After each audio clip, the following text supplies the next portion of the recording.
Instagram, comment allez-vous aujourd'hui? Bienvenue à mon 153e jour d'interview de femmes merveilleuses. J'espère que vous allez bien. Je vais donner quelques instants à Instagram de vous prévenir que je suis en live. Coucou Pierre-Antoine. Je vais envoyer l'invitation à mon invitée Sophie. Pour qu'elle voit que je suis en live. Sophie, elle est là. Hop, on va attendre quelques instants qu'elle arrive. En attendant, pour les personnes qui ne connaissent pas mon défi de 365 jours, eh bien voilà, ça fait 365 jours que je me suis lancée dans un défi d'interview tous les jours d'une femme merveilleuse. Et aujourd'hui, c'est avec Sophie que je vais partager 20 minutes pour savoir qui elle est, qu'est-ce qu'elle fait et comment est-ce qu'elle en est arrivée à faire ce qu'elle fait aujourd'hui. Voilà. Donc Sophie, je viens de t'envoyer l'invitation. C'est bon. Bon. Tu peux tourner la caméra. Ah oui, pardon. Alors attends. De avoir deux petites flèches comme ça. Oui, je connais le principe, mais je vois pas où c'est là-dessus. Ah là là. Ah oui, ça y est. Elles sont en bas, je pense. Voilà. Voilà, me voilà. Ah, je suis contente parce que autant Facebook, j'y suis presque tous les jours, autant Instagram, hein, je te dis, enfin pour moi, c'est pas du tout fluide, pareil. Mais Bon, bref. on est là et c'est très bien qu'on Ouais. soit là. Coucou Fanny, coucou Defalco Gennaro. Bon, bienvenue à tous. En tout cas, merci d'être là. Merci d'être là, Sophie. Je disais avant que tu arrives justement qu'on va parler de toi pendant 20 minutes, de qui tu es, qu'est-ce que tu fais et comment est-ce que tu en es arrivé à faire ce que tu fais. Et comme 20 minutes, ça passe très vite, ce que je te propose, c'est d'entrer directement en matière et de venir te présenter et nous dire qui es-tu. Ok, avec plaisir. Bah déjà, merci à mon tour de m'avoir invitée. Je suis ravie d'être là. Donc, je m'appelle Sophie Orvet. Et puis, je me suis, au fil du temps de mon expérience, dénommée grâce à... Alors, toute mon histoire, elle est un petit peu rigolote, hein. Grâce en fait, un tirage de cartes, une carte d'un oracle c'est le chemin de vie, ça s'appelle. Donc c'est bien chemin de vie d'Isabelle Serre. Et je me suis fait un tirage un jour et la première carte qui est sortie, ça s'appelait Guide des traversées. Et quand j'ai regardé la signification, je dis mais c'est dingue, c'est ce que je fais dans mes accompagnements. Voilà. Donc du coup j'ai trouvé le nom très beau et puis surtout très parlant par rapport à ce que je faisais. Donc c'est pour ça que j'ai appelé ma page Guide des traversées, mais ça date de l'année dernière, hein, c'est tout récent. Yes. Et en fait, qu'est-ce que ça veut dire d'être guide des traversées? Donc c'est d'accompagner les autres dans leur traversée de vie. Alors traversée importante de vie, sous-entendu. Voilà, que ce soit avec facilité, fluidité, et en fait en partant de l'histoire des personnes, de voir, en fait, alors ça peut être soit lié à un événement de vie. En général, c'est toujours lié à un événement de vie, et j'ai envie de dire d'un arrêt sur image de vie. Ouais. C'est-à-dire à un moment donné, on a un gros stop qui peut se profiler. Souvent, c'est par rapport au corps. Donc, ça peut être une maladie chronique, une maladie qu'on étiquetée grave. Ça peut être des crises d'angoisse d'un seul coup. Ça peut être on se pète un genou, on fait des crises d'angoisse. Ou alors des fois, ou burn-out, hein.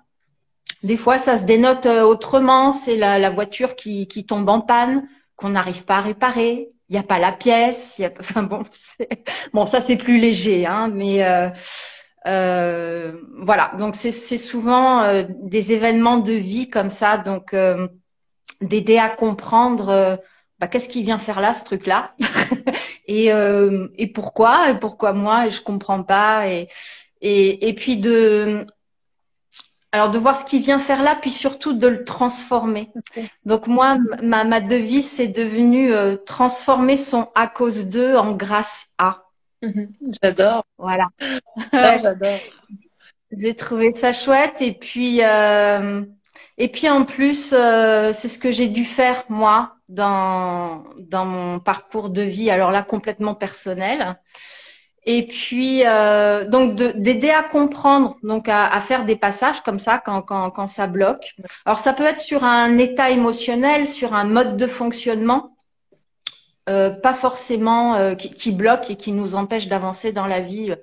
J'ai envie de dire de façon confortable. Mm. Donc il peut y avoir ça et il peut y avoir aussi les événements. Donc c'est en fait grâce à son histoire. Donc j'explique en fait, euh, j'ai envie de dire la vraie histoire, tirer le vrai du faux. Donc là c'est le parallèle entre qu'est-ce que j'en ai compris, qu'est-ce qu'a compris l'ego et qu'est-ce qu'il a dû mettre en place comme protection pour pouvoir continuer à avancer. Parce que souvent, il s'agit de ça, de protection. Et puis d'aider à l'acceptation de ces protections, qu'elles avaient un sens, qu'elles avaient une logique et que sans ces protections-là, jusqu'à maintenant, on n'aurait pas pu avancer.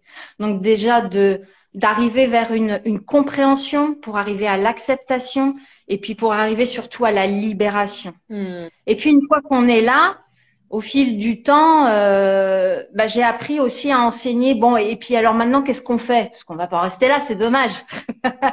Donc, qu'est-ce qu'on en fait? Du coup, c'est aussi d'avoir des clés pour une ouverture à aller vers la suite de son chemin de vie, même s'il est très différent de ce qui a été vécu jusqu'à maintenant. Mais c'est toujours une continuité, c'est une suite, c'est à un moment donné de se poser la question, alors qui je suis moi aujourd'hui, muni de toute cette expérience de vie et non plus de tous ces bagages que je porte, voilà, que je voyais comme un truc, comme un boulet que je me tirais derrière moi. Et ben en fait, clac, en un coup de baguette magique, je le transforme en atout en fait, quelque chose qui me porte, quelque chose qui me remplit, qui fait ma personnalité, mon expérience. Et avec ça, vers quoi je peux aller en fait, quelque chose qui me correspond et puis qui soit, pourquoi pas, on peut aller vers l'illimité avec ça. Alors, au fur et à mesure que je grandis moi, mes accompagnements, ça le fait à tout le monde. Hein. Les accompagnements, ils montent en puissance aussi. Je m'autorise à aller encore plus loin dans la proposition.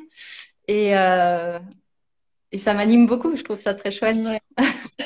Merci. Donc, si on pouvait résumer. Donc, tu es coach, tu accompagnes quelle typologie de personnes d'ailleurs? Tu m'as pas dit plutôt femme, plutôt homme, indépendamment. Alors, naturellement, plutôt les femmes. D'accord. Mais c'est vrai que dans ce domaine-là, alors j'ai de plus en plus d'hommes qui viennent vers moi. Je pense qu'aussi que ça correspond à l'évolution à l'intérieur de moi aussi, où au départ je me sentais plus en connexion avec les femmes. Donc on commence toujours par sa zone de confort. Et puis voilà, des femmes et j'ai remarqué que dans le profil, parce que on attire énergétiquement toujours des personnes avec qui il y a quelque chose qui match, même si on se connaît pas, il y a quelque chose voilà, qui fait fusion. Euh, donc des femmes plutôt battantes, quoi. Des femmes qui ont une force intérieure à l'intérieur d'elles, mais 9 fois sur 10, elles en sont pas conscientes, pardon. Enfin, en tout cas, elles sont pas conscientes de cette intensité-là. Mais au départ, on sent qu'il y a une niaque des femmes qui portent, en fait, qui portent la vie, qui portent les gens autour d'elles. Qu'est-ce qui Voilà, te manque c'est souvent ça. et qu'est-ce qui fait que tu es venue sur ce terrain de jeu finalement, sur ce métier? Alors, j'ai toujours voulu être dans le soin. J'ai toujours voulu, voilà, gamine, j'avais deux voies alors, qui étaient complètement différentes. Alors, soit je voulais être soit je voulais devenir comédienne, je fais beaucoup de théâtre, conservatoire et tout, bon, bref. Ou sinon, quand j'étais gamine aussi, je voulais être médecin. Voilà. Et quand j'ai commencé dans les études, tout ce qui était, comment dire, tout ce qui était matière scientifique, on va pas se mentir, j'étais une quiche. Donc à un moment donné, je me suis dit bon, il y a une réalité qui est là, donc ça va pas être possible. Mais j'ai compris longtemps après le pourquoi et à quel point tout a un sens. C'est-à-dire que aujourd'hui, on va dire qu'entre guillemets, je suis guérisseuse, mais pas de la même manière qu'un médecin. Et puis avec le recul, je préfère être guérisseuse comme je le suis aujourd'hui que finalement médecin allopathique parce que quand j'étais gamine, tout ça je connaissais pas et que pour prendre soin des gens, pour les soigner, c'était le médecin quoi. Hein, Ouais. voilà. Quand on est petite fille, bon, voilà. Et tu faisais Donc, avant comme justement? pardon? Tu faisais J'ai quel pas. métier avant? Alors, en fait, je me suis dirigée du coup vers le paramédical. En fait, j'ai été jusque là où je pouvais aller en fait par rapport à mes études. Donc, je suis rentrée dans le milieu médical et paramédical. Et puis très longtemps, je suis devenue secrétaire médicale. Et puis il y a des postes où j'étais assistante médicale où j'ai longtemps travaillé. Au début, j'étais beaucoup dans la périnatalité et j'ai longtemps travaillé au départ dans un grand centre de fécondation in vitro Ok. où je faisais l'interface entre le médecin et puis les patients. Et où déjà là, j'aimais bien ce rôle-là parce que c'était expliquer, rassurer, etc. Voilà. Et à un moment donné, j'ai eu envie d'aller plus loin que ça. J'étais un peu frustrée dans mon rôle d'interaction là, et j'avais envie de faire par moi-même. Donc, je me suis formée. Bon, pour faire court, j'ai fait une école de naturopathie. Voilà. Donc là, j'ai connecté avec un monde. Ça a été ma porte d'entrée en fait avec l'holistique, avec la spiritualité aussi. Voilà, que je confondais à l'époque avec la religion. Et puis là, je suis tombée, comme disent les Québécois, en amour pour les élixirs floraux qui agissent sur l'état émotionnel et puis sur le toucher, donc le massage. Et je me suis lancée là-dedans et au début, comme j'étais dans la périnatalité, j'ai accompagné dans le milieu de la grossesse, donc massage et puis préparation à la naissance, etc. Voilà, donc j'ai cheminé comme ça, moitié, une partie à l'hôpital. Et puis, j'ai commencé mon activité comme ça en faisant de l'accompagnement en périnatalité à côté. Et puis on va dire comment j'ai fait après. Après, ce qui a le truc le plus marquant, je passe un peu les années. Euh, il y a mon fils aîné qui est décédé. J'ai perdu mon fils aîné à 19 ans. Ça a été un gros truc parce que moi j'habite dans le Var. C'est une journée où il y a eu des inondations énormes, où tout a été dévasté. Ça a été apocalyptique. Et ça a été la première victime en fait. Il s'est mis à l'eau pour sauver son collègue. Et puis il a sauvé le collègue. Et puis lui, ils ont tout fait, mais ils n'ont pas réussi à le sauver à son tour. Et du coup, ça a été, comme on peut l'imaginer, un choc émotionnel très fort parce que c'est pas dans l'ordre des choses, parce que je l'avais au téléphone une demi-heure avant, enfin, voilà, la sidération totale. Et comme ça arrive finalement assez souvent, parce que après je me suis documentée du coup, enfin j'ai regardé un petit peu l'histoire des gens qui avaient vécu ça, et on va raccourcir, j'ai des messages qui sont apparus, mais pas n'importe lesquels, c'est-à-dire que je voyais mon fils partout. Alors je pensais que c'était moi parce que j'étais sous le choc, parce qu'il me manquait, voilà. Sauf que pas longtemps après, on s'est parlé aussi. Mm. Et là, et je savais très bien que je dormais pas, que je l'avais pas inventé, que voilà. Mais j'ai eu besoin de preuves malgré tout, parce que moi je l'appelle le bouboule, là, l'ego. Lui, il avait besoin de preuves. Je me suis dit, mais t'en as tellement envie, est-ce que tu l'as pas imaginé cette conversation, etc. Donc, je savais au fond de moi que c'était vrai, mais j'ai eu envie et besoin de chercher des preuves.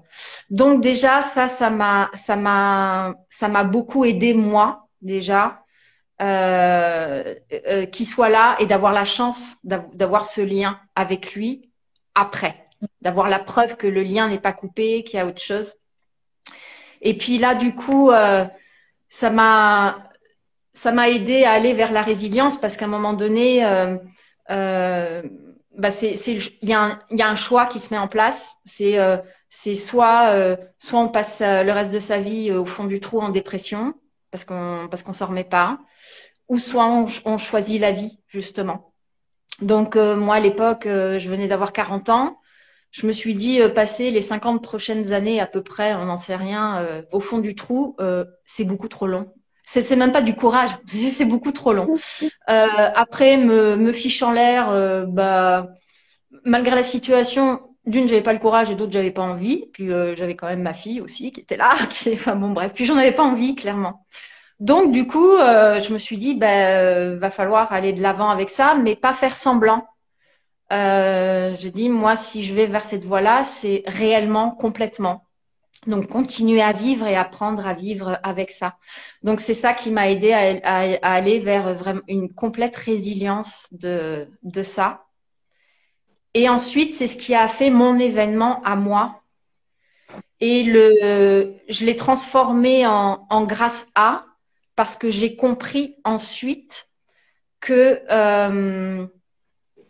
alors du coup, donc ça, ces messages-là, ça m'a aidé. Et puis, je continuais les massages. Et un jour, c'est déclenché des messages et des ressentis émotionnels par rapport aux gens que je massais. Mm. Donc, au départ, c'était moi, moi avec mon fils. Et après, c'était par rapport aux autres. Et là, du coup, c'est venu appuyer. Déjà, c'est venu me valider parce que j'ai osé ce jour-là. C'était une après-midi, je me souviens. J'ai eu plusieurs personnes qui se connaissaient et j'ai osé parler, dire les ressentis. Puis d'abord, je les avais les ressentis parce que j'ai commencé à me mettre à pleurer. Après, j'ai eu les sensations d'étouffer, etc. Et en fait, ce jour-là, j'ai eu le ressenti de l'émotion de la personne avec l'intensité et on m'a dit, entre guillemets, avec qui c'était en lien et dans quelles circonstances. Donc, il y en a, il y a une femme, c'était par rapport à son mari qui était décédé. Une autre jeune femme, c'était une histoire amoureuse qui datait d'il y avait des années en arrière, dont elle n'avait jamais parlé de ça à personne, même pas à sa meilleure amie. Et elle avait toujours la blessure à l'intérieur. Et à peine je l'ai touchée, les larmes ont coulé. Et on m'a dit, c'est en lien avec une histoire amoureuse et elle n'a pas fait le deuil de cette relation-là. Mm. Et j'ai osé lui dire, elle m'a regardé avec des yeux ronds, elle m'a dit, comment vous savez ça? J'ai dit, je sais pas. Voilà, donc ça a été ça tout l'après-midi, ça a été vraiment, donc je pouvais plus faire autrement que d'y croire. Et là, en fait, ça a fait mon atout supplémentaire dans mes accompagnements. Et là, je suis passée à un autre niveau. C'est-à-dire que le massage, voilà, c'est là où j'ai osé ouvrir un cabinet et faire de l'accompagnement. Et, euh, et c'est là aussi que j'ai compris mon à cause d'eux en grâce à, parce que je me suis dit, j'ai compris que tout ce que j'avais vécu avant, plus cet événement de vie extrêmement fort, tout ça, c'était pour me préparer, pour vivre dans mes cellules, pour me préparer à accompagner les autres. Donc en fait, voilà, il y avait des éléments à droite, à gauche, et d'un coup, tout était clair en fait. Le sens de ma vie était devenu limpide. Et en fait, c'est ça que je fais du coup maintenant auprès des gens. C'est-à-dire que je leur apprends rien du tout, hein. Tout est là déjà, sauf qu'ils n'arrivent pas à relier. Et moi, j'ai cette aptitude vraiment naturelle de, bon, bien sûr, on discute un petit peu, hein, mais j'ai cette aptitude naturelle à aller chercher les éléments, de les remettre à leur juste place, avec le sens, avec la source. Et puis là, du coup, ça devient tout limpide et de voir le soulagement de comprendre, et puis de switcher ça surtout. C'était un truc lourd de le switcher en quelque chose de ah mais finalement c'est un truc qui me porte, c'est pas un truc qui me fout dedans quoi. Ah bah ça va, voilà, de voir ça, c'est j'adore. Voilà. C'est génial. Et je te remercie de Donc partager. On a un message de Selena qui dit merci d'avoir choisi tes capacités lumineuses. Donc, c'est vrai ah, ouais, c'est gentil. Ouais, c'est vrai que c'est un choix aussi. Puis c'est de travailler sur son identité. Il faut l'accepter tout ça en toute humilité. Hein, mais j'ai mis des années avant de dire, avant de me mettre l'étiquette médium, parce que voilà. Après, moi, je raconte pas l'avenir, hein, quoique, il peut y avoir des trucs, mais j'arrive à capter les défunts aussi. J'ai compris que j'étais passeuse d'âme, ça s'appelle. Donc, effectivement, je peux faire passer les présences, mais passeur d'âme dans la matière, c'est d'aider les autres à passer ouais. des moments de vie. Et c'est ce que raconte la carte du guide des traversées. Quand j'ai lu, j'ai dit, mais c'est un truc de fou, c'est ce que je fais depuis 5 ans à mon cabinet. Et avec ça, du coup, à mon cabinet, j'ai eu pareil, en message, en guidance, euh, une méthode, c'est-à-dire qu'un jour, dans mon cabinet, j'avais un jeune patient qui avait loupé son rendez-vous. Bon, il y avait une symbolique aussi par rapport à ça. Et du coup, j'étais entre deux, donc 1 heure voilà, à glandouiller. Et à ce moment-là, j'avais un jeu que j'avais acheté quand je faisais ma formation naturo. J'avais un coup de cœur pour les elixirs floraux, notamment les fleurs de bac, hein, puisque c'est le tronc. J'avais acheté à ce moment-là, donc 15 ans auparavant, un jeu de cartes et avec représenter les fleurs de bac dessus. Ouais. Et j'ai entendu, à partir de maintenant, toutes tes séances, tu vas faire ça avec ton jeu de fleurs de bac. Okay. Comme j'ai l'habitude d'écouter, de connaître l'importance de ça, j'ai été dans ma bibliothèque chercher mon jeu de cartes qui n'avait pas bougé de là depuis 15 ans. Je le regardais une fois de temps en temps, mais je savais même pas comment l'utiliser, rien. C'est pareil, le comment, hein, quand on dit il faut lâcher le comment, bah là, du coup, j'ai osé faire ça. Et puis, le rendez-vous d'après, j'avais mon jeu de cartes avec moi et j'ai dit, bah maintenant, t'y vas. Donc, j'ai fait au pif, j'ai sorti, voilà, j'ai demandé à la personne de choisir 4 cartes. Et au fil du temps, je me suis aperçue que en expliquant les cartes, déjà, ça tombe toujours 100% bingo. Ça explique en fait l'histoire de la personne. Ça explique son schéma émotionnel. Après, à force de faire, j'ai découvert que les cartes, elles étaient liées entre elles. Qu'il y avait une carte d'introduction, une carte de conclusion et que un élément en amenait un autre. Et ça m'a aidé, en fait, à expliquer aux gens clairement quels étaient leurs atouts et quelle était l'émotion ou le mode de fonctionnement qui faisait partie d'eux et qui les foutait dedans à chaque fois.